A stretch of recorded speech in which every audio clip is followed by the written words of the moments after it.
Bismillahirrahmanirrahim. Assalamualaikum warahmatullahi wabarakatuh. Alhamdulillah wassalatu wassalamu ala asyrafil anbiya'i wal mursalin wa ala alihi wa sahbihi ajma'in.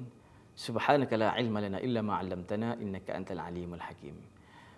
Penonton-penonton yang saya kasih sekalian, berjumpa lagi kita dalam rancangan Hikmah Duha, terbitan Yusas TV. Hari ini saya ke udara lagi. Pada pagi yang mulia ini, indah nampaknya, walaupun cuaca di luar sana agak mendung. Dan ini adalah salah satu daripada nikmat Allah Subhanahu Wa Taala. Saya nak kongsikan dengan para penonton mengenai konsep penjagaan kesihatan. Kenapa saya memilih topik ini? Okey. Kenapa nampaknya saya memilih topik ini? Berdasarkan perangkaan yang dilakukan. Dan berdasarkan laporan kepada Parlimen pada tahun 2020 menyatakan bahawa dan kenyataan ini juga telah pun dikeluarkan oleh Ketua Pengarah Kesihatan Dr. Nur Hisham. Kerajaan terpaksa berbelanja hampir 9 bilion peruntukan untuk merawat penyakit-penyakit yang tidak berjangkit. Apakah itu penyakit-penyakit yang tidak berjangkit? Penyakit-penyakit tidak berjangkit ini sinonim dengan masyarakat kita, iaitu 3 serangkai.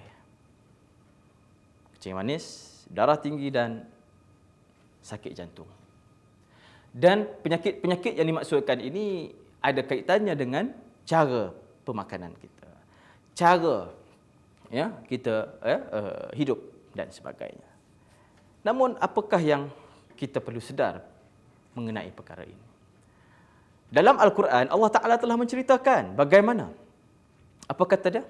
Allah kata apa dalam surah Al-A'raf? Wa kulu washrabu wa la tusrifu innallaha la yuhibbul musrifin. Makanlah kamu wahai Bani Adam. Makanlah kamu wahai manusia. Dan minumlah kamu asalkan jangan kamu berlebih-lebihan. Innallaha la yuhibbul musrifin. Sesungguhnya Allah tidak sukakan orang yang suka berlebih-lebihan. Nampak tak? Berlebih-lebihan. Inilah poinnya. Berlebih-lebihan inilah yang menyebabkan kerajaan terpaksa berbelanja 9 bilion. Hampir setiap tahun. Bayangkan para penonton. 9 bilion kalau dibelanjakan untuk memperbaiki sekolah-sekolah uzur di Borneo misalnya. Di pedalaman-pedalaman semenanjung Malaysia. Dapat menampung ratusan buah sekolah, ratusan fasiliti, terutamanya kita pada hari ini yang hidup dalam keadaan norma yang baru.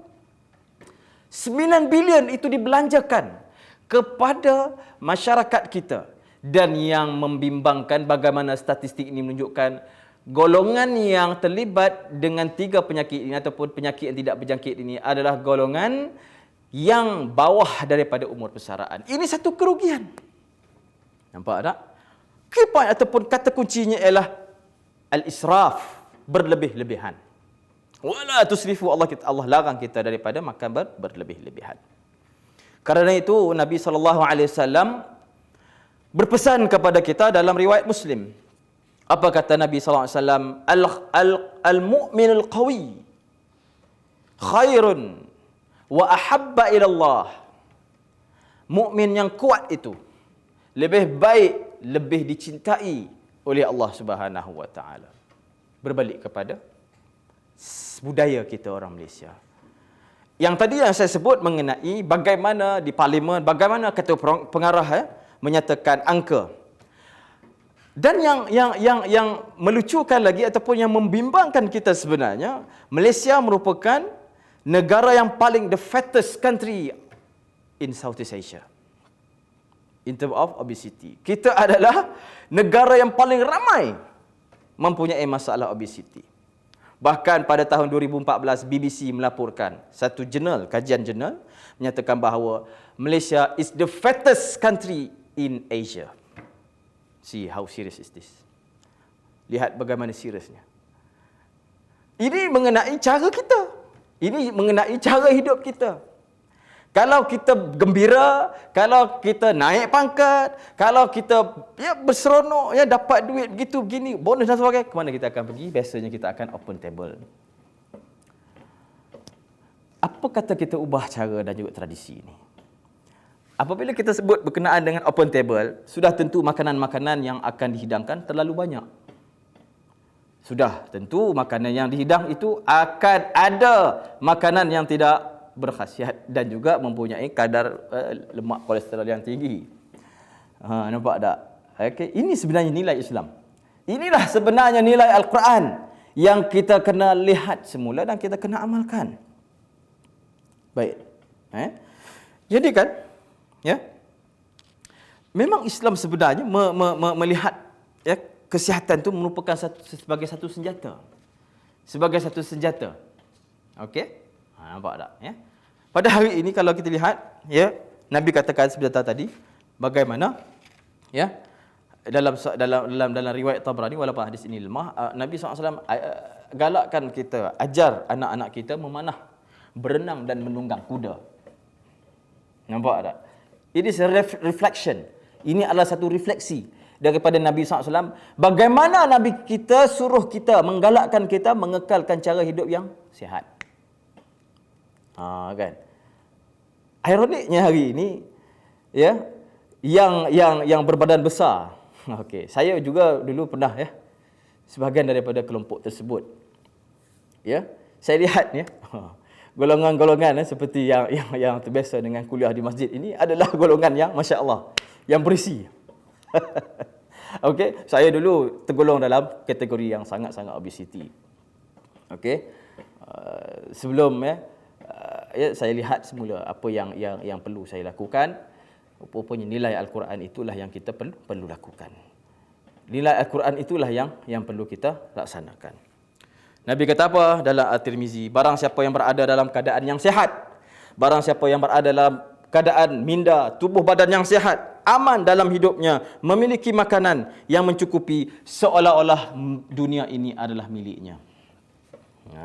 Okey, marilah, ya, sama-sama kita ubah cara hidup kita, makan kita, minum kita, ya. Dan Nabi SAW sendiri pun berpesan kerap lebih daripada sekali sebenarnya hadis berkenaan dengan kesihatan ini. Misalnya Nabi katakan dalam perut kita ni ada peruntukan dia, suku untuk udara, suku untuk makanan, suku untuk kosongkan. Tetapi kita terbaliknya, suku ini tidak ada. Sebaliknya, okey, setengah diperuntukkan untuk makanan di restoran, setengah lagi makanan untuk kenduri. Sebab itu akan naiklah, ya, seperti, ya, bahagian yang tidak diingini. Itu yang kita panggil sebagai lemak-lemak yang tidak diingini, dan akhirnya menyebabkan pada hari ini, ya, Malaysia masih lagi dianggap sebagai negara obesity. Bahkan mengejutkan kita dah lama menewaskan okey, negara-negara kaya seperti Brunei dan juga Singapura. Okey, dan yang saya nak sebutkan di sini, negara yang paling kurus, ya, di Asia, tetap juga di Asia Tenggara ialah Vietnam. Okey, jadi di sini, orang Islam terutamanya kita perlu sedar bahawa kesihatan yang Allah Ta'ala berikan itu sebagai satu nikmat. Sebagai satu nikmat, dan mana kita perlu mencapai nikmat tersebut. Soalnya, adakah, ya, saya nak melarang kita nak makan dan sebagainya? Tidak. Tetapi Islam, sekali lagi saya sebut di awal-awal kuliah tadi itu, wa kulu washrabu wa la tusrifu. Ini kata kunci dia. Tusrif wa la tusrifu. Jangan kita berlebih-lebihan. Innallaha la yuhibbul musrifin. Kerana apa? Allah tak cinta, Allah tak suka, Allah benci orang yang suka berlebihan. Contohnya macam buka puasa lah, kan? Hebat, kita menjuarai majlis iftar. Makanan apa tak ada, semua ada. Akhirnya di hujung majlis iftar, apa yang berlaku? Lebihan makanan. Lebihan makanan nanti akhir ke mana? Akhirnya dicampakkan di tapak pelupusan sampah. Bayangkan makanan-makanan ni yang pernah dilaporkan, ya, ribuan tan seminggu yang dihapus, yang diletakkan di tapak pelupusan. Jadi di mana sebenarnya kita melakukan kefarduan, kita melakukan pensyariatan, dalam masa sama kita melakukan kemungkaran. Jadi, ya, saya fikir ayolah, ya, dengan apa yang saya sampaikan, ya, dan dengan apa yang dengan udara, dengan keadaan duha yang masya-Allah sangat-sangat tenang, sangat-sangat mendamaikan ini, marilah sama-sama, ya, kita, ya, orang Islam, supaya teruskan teruskan, berazam mengamalkan nilai-nilai yang ada Allah Taala sebutkan dalam Al-Quran, mengamalkan nilai-nilai yang berada di dalam Nabi apa yang Nabi SAW sebutkan, supaya kita akan menjadi bangsa, supaya kita akan menjadi tamadun yang hebat suatu hari nanti. Aqulu qawli hadza wa astaghfirullah li wa lakum. Assalamualaikum warahmatullahi wabarakatuh.